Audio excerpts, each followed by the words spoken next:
नमस्ते विद्यार्थी मित्रों।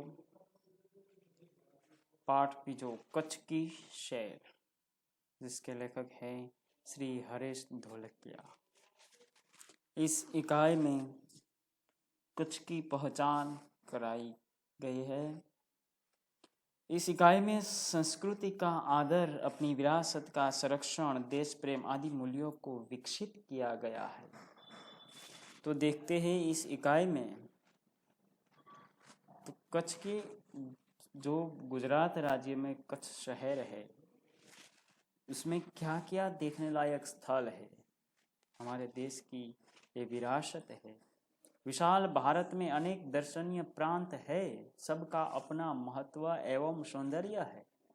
विशाल भारत में अनेक दर्शनीय प्रांत है, दर्शनीय स्थल है, सबका भी अपना अपना महत्व एवं सौंदर्य है। गुजरात उनमें से एक अनूठा राज्य है। गुजरात का एक विशिष्ट जिला है जिसका नाम है कच्छ, जो गुजरात का अत्यंत रमणीय प्रदेश है। यात्रियों के लिए कच्छ आकर्षण का केंद्र है। यात्रियों के लिए कच्छ आकर्षण का केंद्र है। इसका पौराणिक महत्व भी कम नहीं, पौराणिक भी महत्व कच्छ का है। अनेक दर्शनीय स्थानों के वैविध्य के कारण इसे म्यूजियम, संग्रहालय कह सकते हैं। कच्छ में काफी विविध दर्शनीय स्थल है। इस वैविध्यतापूर्ण के कारण कच्छ को संग्रहालय यानी कि म्यूजियम भी कह सकते हैं।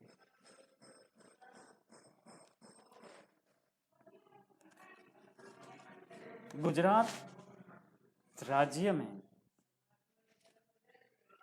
विस्तार की दृष्टि में कच्छ पहला स्थल है। कच्छ जिला विस्तार की दृष्टि, वस्ती की दृष्टि में अहमदाबाद है।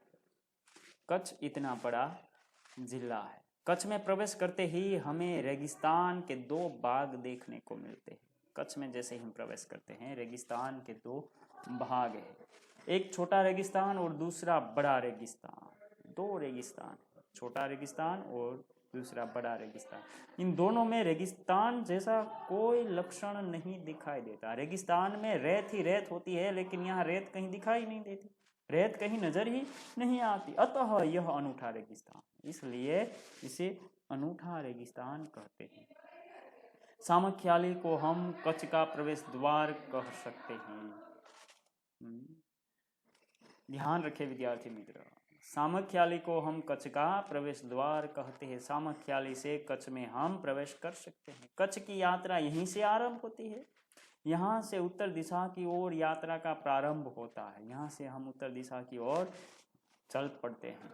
रापर से धोलावीरा पहुँचते ही हमारी प्राचीन संस्कृति मोहेंजोदड़ो का स्मरण हो जाता है। धोलावीरा पहुँचते हैं तो यहाँ हमारी प्राचीन संस्कृति जो है मोहेंजोदड़ो, जहाँ हमारी संस्कृति फली फूली, उसकी हमें याद आती है। यह स्थल 5000 वर्ष के अवशेषों का अंग है। 5000 वर्ष से ये अवशेषों यहाँ मिलते हैं। इस प्राचीन नगरी के दर्शन से ही हम चकित रह जाते हैं। हमें प्राचीनता में आधुनिकता के दर्शन होते हैं। यहाँ प्राचीनता भी है और आधुनिकता भी, दो संस्कृति का हमें दर्शन होता है। सामख्याली से पश्चिम की यात्रा करते भचाऊ नजर आता है। सामख्याली से हम पश्चिम की ओर जाते हैं तो भचाऊ नजर आता है, जो बड़ा गांव है, जैसे नगर हो। भचाऊ बड़ा गांव है, ऐसा लगता है कि जैसे नगर हो, शहर हो। यहाँ से गांधीधाम औद्योगिक कारखानों का शहर है। यहाँ से आगे चलते हैं तो गांधीधाम औद्योगिक कारखानों का शहर है। यहाँ सिंधी प्रजा पाकिस्तान से आकर स्थायी हुई है। यहाँ सिंधी प्रजा कहाँ से आई? पाकिस्तान से आकर यहाँ स्थायी हुई है सिंधी प्रजा। गांधीधाम आदिपुर तथा गोपालपुरी उद्योगों के कारण विकसित हुए दिखाई देते हैं। गांधीधाम याद रखना, गांधीधाम, आदिपुर और गोपालपुरी, ये 3 शहर है, वो उद्योगों के कारण विकसित हुए दिखाई देते हैं। आदिपुर में गांधी स्मृति तथा पास ही कंडला बंदरगाह का बड़ा महत्व है। आदिपुर में क्या है, गांधी स्मृति, तथा पास ही कंडला बंदरगाह है जो उसका भी बहुत बड़ा महत्व है। कंडला का विकास यहाँ की प्रजा के लिए महत्वपूर्ण है। कंडला बंदरगाह है, यहाँ कंडला का विकास यहाँ की प्रजा के लिए महत्वपूर्ण है। कंडला से दक्षिण की ओर भद्रेश्वर आता है। कंडला से हम दक्षिण की ओर जाते हैं तो भद्रेश्वर अति प्राचीन जैन यात्रा धाम है। क्या है? भद्रेश्वर, याद रखना, प्राचीन जैन यात्रा धामों में एक है। संगमरमर से बना 2500 वर्ष पुराना जिनालय भूकंप में खंडित हुआ, उसके पुनः निर्माण का कार्य जोरों से चल रहा है। संगमरमर से बना 2500 वर्ष पुराना जिनालय भूकंप में थोड़ा खंडित हुआ है, लेकिन उसका पुनः निर्माण का कार्य शुरू हो चुका है। इसे आधुनिकता का स्पर्श मिला है। मुंद्रा शहर तहसील मुख्यालय, जिसे गुजराती में हम तालुका कहते हैं। मुंद्रा शहर और तहसील यानी कि गुजराती में इसे हम तालुका कहते हैं। मुंद्रा शहर है, तहसील मुख्यालय भी है। यहाँ अनेक उद्योगों के कारण विकास की दिशा खुली है। अनेक कारणों से उद्योगों है, इसके कारण विकास की दिशा खुली है। समुद्र के किनारे बंदरगाह विकसित हुआ है। यहाँ कुछ प्राचीन इमारतें हैं। समुद्र के किनारे तटीय यात्रा करते हुए हम मांडवी पहुँचे। समुद्र के किनारे किनारे हम चलते हैं तो यहाँ से हम मांडवी पहुँचते हैं। मांडवी अति सुंदर बंदरगाह है। मांडवी भी एक बंदरगाह है, बड़ा प्राचीन नगर है मांडवी शहर। यह शहर राजा के महल, पवन चक्कियों तथा समुद्र तट के कारण अधिक दर्शनीय मांडवी शहर है। यहाँ राजा का महल है, पवन चक्कियाँ है, समुद्र तट के कारण ये शहर अधिक दर्शनीय बनता है। यहाँ VRTI ग्राम्य संस्था है, 72 जिनालय है। मांडवी में VRTI ग्राम्य संस्था ये हैं, जहाँ यहाँ 72 जिनालय भी है। पास ही बिदड़ा गांव में अंतर्राष्ट्रीय अस्पताल है। मांडवी शहर के पास एक बिदड़ा गांव है जहां अंतर्राष्ट्रीय अस्पताल है। मांडवी से आगे चलते डुमरा, कोठीरा, सुघरी और जखो महत्वपूर्ण गांव है। यहाँ से मांडवी से हम आगे चलते हैं तो उसके गांव के नाम है डुमरा, उसके पास गांव है कोठीरा, कोठीरा से आगे चलते हैं तो सुगरी और जखो। ये महत्वपूर्ण गांव है। जैनों का प्राधान्य यहाँ नजर आता है। जैन प्रजाति है, उसका प्राधान्य हमें नजर आता है। क्यों? नलिया शहर तहसील का केंद्र है। नलिया शहर है वह वहाँ का तालुका गुजराती में कहते हैं, वो तहसील का केंद्र है, तालुका का केंद्र क्या है? नलिया। यहाँ वायुसेना का मुख्य अड्डा है। नलिया में वायुसेना का अड्डा है। नलिया से 1 घंटे की यात्रा करने के बाद नारायण सरोवर, अति प्राचीन पौराणिक धार्मिक स्थान आता है। नलिया से आगे चलते हैं, 1 घंटे की यात्रा के बाद नारायण सरोवर आता है, जो अति प्राचीन है, पौराणिक और धार्मिक स्थान भी है।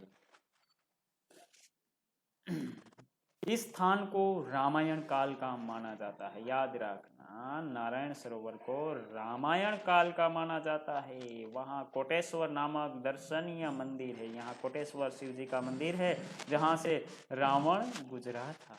यह पूरे भारत का प्राचीन स्थान माना जाता है। पूरे भारत का प्राचीन स्थान नारायण सरोवर को माना जाता है। क्या गुजरात का सौभाग्य है।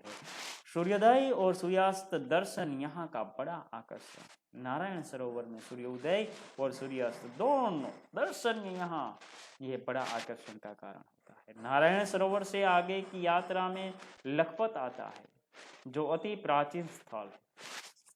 नारायण सरोवर से आगे हम यात्रा करते हैं तो लखपत आता है, जो अति प्राचीन स्थल है। गुरु नानक की चरण रज से पावन इस भूमि पर गुरुद्वारा है। गुरु नानक यहाँ आए थे, इसलिए कहते हैं कि गुरु नानक की चरण रज से पावन इस भूमि पर गुरुद्वारा है। एक समय का समृद्ध शहर आज जीर्णावस्था में होते हुए भी दर्शनीय है। एक समय में यही लखपत शहर है, वो अति समृद्ध शहर था जो आज जीर्णावस्था में होते हुए भी दर्शनीय है। यहाँ एक किला है, उसके बगल में पांडव खनिज संपत्ति के लिए प्रसिद्ध है। यहाँ एक किला बंधा हुआ है, इसके बगल में एक पांडव खनिज संपत्ति के लिए प्रसिद्ध है। साथ ही विद्युत निर्माण का यह केंद्र है लखपत शहर। लखपत से मध्य कच्छ की ओर बढ़ने पर हाजीपीर मुसलमानों के लिए श्रद्धा का केंद्र आता है। लखपत से हम मध्य कच्छ में पहुंचते हैं तो वहां से आगे हाजीपीर जो मुसलमानों के लिए श्रद्धा का केंद्र माना जाता है। यहाँ पीर की मजार है, दरगाह है, रेगिस्तान की झांकी यहाँ से होती है। यहाँ से रेगिस्तान हमें दिखाई देता है। रास्ते में माता का मठ नामक धार्मिक स्थान है। उस रास्ते में एक माता का मठ आशापुरा माता कहते हैं। ये धार्मिक स्थान भी आता है जहाँ नवरात्रि के पर्व पर लोग पद यात्रा करते हुए श्रद्धा भाव से दर्शनार्थ आते हैं। आगे नखत्राना प्राकृतिक नजारों का केंद्र बना है। यहाँ से हम आगे चलते हैं तो नखत्राना आता है। नखत्राना शहर वो प्राकृतिक नजारों का केंद्र माना जाता है। रास्ते में चक्ष, पुरेश्वर मंदिर, वाढ़ाई जैसे मनोहरी प्राचीन स्थान आते हैं। नखत्राना से आगे हम चलते हैं तो चक्ष, पुरेश्वर मंदिर और वाढ़ाई जैसे मनोहारी प्राचीन स्थान है। अब कच्छ का मुख्य केंद्र भुज आते ही उसके वैभव का परिचय होता है। कच्छ का मुख्य केंद्र भुज, उसके वैभव का परिचय होता है। आईना महल भुज में है, प्राग महल, टावर, स्वामीनारायण मंदिर, हिल गार्डन, हमीरसर तालाब, भुजिया पहाड़, लोक संग्रहालय, विश्वविद्यालय आदि के दर्शन करके हम आनंद ले सकते हैं। भुज में सन 1901 में भूचाल ने इसे खंडित किया तो लोगों ने उसे नए स्वरूप में पुनः निर्माण करके और सुंदर शहर बना दिया भुज को।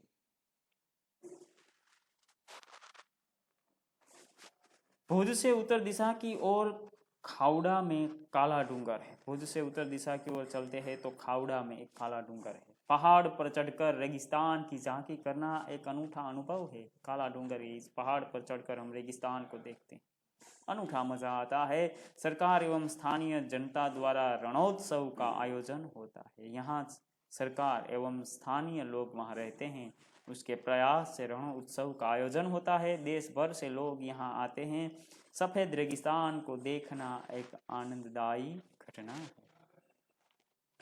भुज से अंजार भी जाया जाता है। आगे बढ़ते हुए सृजन संस्था में यहाँ की प्रजा ही हस्तकला का परिचय होता है। यहाँ से आगे बढ़ते हैं सृजन संस्था में यहाँ की प्रजा जो हस्तकला उसका हमें परिचय मिलता है।